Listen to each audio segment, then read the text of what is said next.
Welcome back. Now we are in exercise 8.5 multiple choice question. Which of the following is not the measure of dispersion? So the measure of dispersion, we need to find the central value. So as in central value, range leads to central value, standard deviation and variance leads to central value, but arithmetic mean is not the measure of dispersion. Okay, so the option for this is 3. First answer. The range of the following data. So if range is bigger number minus smaller number, so here all the numbers are 8. So 8 minus 8 is 0. So option for this is 1. The sum of all deviation of the data from its mean is always 0. So option for this is 3. The mean of under observation is 40. Standard deviation is 3. Then the sum of square of all the deviation. You can see we are given n is equals to 100.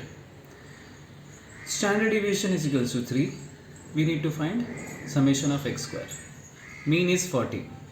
So mean is 40 means we have the formula summation of x by n. So this is x bar. So we write the formula for standard deviation. Summation of x square by n minus mean square. So this we know it is 3. This is square root. Summation of x square we don't know. Number of values is 100. Mean is 40. So if mean becomes 40, we square it. It becomes 1600. Now since there is a root, we square both sides so that 3 becomes 9 and root becomes eliminated. So summation of x square by 100 minus 1600. So this is 9 minus 1600 comes to this side of equal to, it becomes plus 1600. So plus 1600 plus 9 is equals to summation of x square by 100. That is, we add this, it becomes 1609 and cross multiply 100. So it becomes 160900 is summation of x square. So the answer is 2. Variance of first 20 natural number. So we do this by formula, that is n square minus 1 by 12. So as you can see, question number 5, n square minus 1 by 12. So n square is 20 square minus 1 by 12. So 20 square is 400 minus 1 by 12. So 400 minus 1, 399 by 12. When you divide, it becomes 33.25. So it has third option. So the option is 3, 33.25. Next we are coming to question number 6. Question number 6 states the standard deviation of a data is 3. If each value is multiplied by 5, then the new variance is. Now, in this question number 6, standard deviation is 3. New standard deviation is 15. So variance is standard deviation square. Hence therefore 15 square is 225. So if standard deviation is given to us and new standard deviation is given, if it is multiplied, it has to be multiplied with the new standard deviation. So it becomes 15. So variance will be 15 square, that is 225. So option is B, that is 4. Next we are coming to question number 7. If the standard deviation of x, y, z is p, then the standard deviation of 3x plus 5, 3y plus 5, 3z plus 5 is. If this is p, so when it is multiplied, only that will be included because addition of number will not be included. So once x, y, z are multiplied by 3, so it becomes 3p, that's it.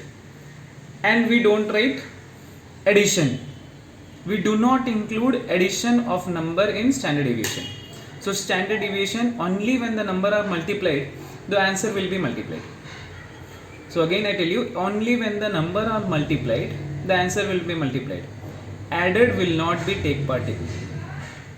Next, if the mean and the coefficient, so the option is 2. If the mean and the coefficient of variation of a data is 4 and 87.5, then the standard deviation is.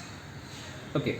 Then question number 8, we have calculation. We know the formula that coefficient of variance is equals to summation standard deviation by mean into 100.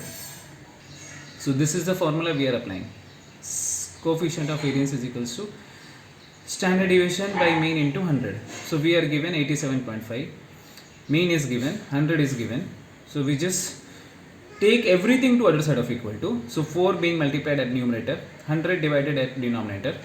So 87.5 into 4 becomes 350 and the decimal being cancelled. So 100, that becomes 3.5, that is A. So A is equals to 3.5. Which of the following is incorrect? Which of the following is incorrect? So we are given that P of A is greater than 1. P of A should lie between 0 and 1, and it can be 0 and 1. P of empty 0. P of A plus P of A bar equal to 1. These 4 options are given to us. Now as we know, probability of any term cannot be more than 1, hence A is incorrect. So first option is incorrect. The probability of red marble selected at random from a jar containing P red, Q blue and R green marble, the probability will be, so as we know, denominator we write sum of all the numbers. So P plus Q plus R, we do sum and we see all the denominators are same. Then the probability of red marble they said. So red stands as P. So P by P plus Q plus R. So options 2 is correct. Next we are coming to question number 11. A page is selected at random from a book. The probability that the digit at unit place of the page number chosen is less than 7. So a page is selected from a book. The probability that digit at unit place of the page number chosen is less than 7. Okay. So number less than 7 are 0, 1, 2, 3, 4, 5, 6, 7. Hence total digit are 10. So among these two we have the option. And the number to be less than 7 is 7. So probability is 7 by 10. So remember that we take the pages from 0, 1, 2, 3, 4, 5, 6, 7. So option 2 is correct. The probability of getting a job of a person is x by 3. If the probability of not getting the job is 2 by 3, then find the value of x. So what we do, probability of getting a job is x by 3, not getting a job is 2 by 3, sum of this is 1, we just calculate. So take 2 by 3 other side, it becomes LCM, it becomes 3 minus 2 by 3, that is 1 by 3. Both side 3 can be cancelled, x equal to 1. So the option is second, that is B. So please subscribe the channel. If you have any comments to make, you can make it. Thank you.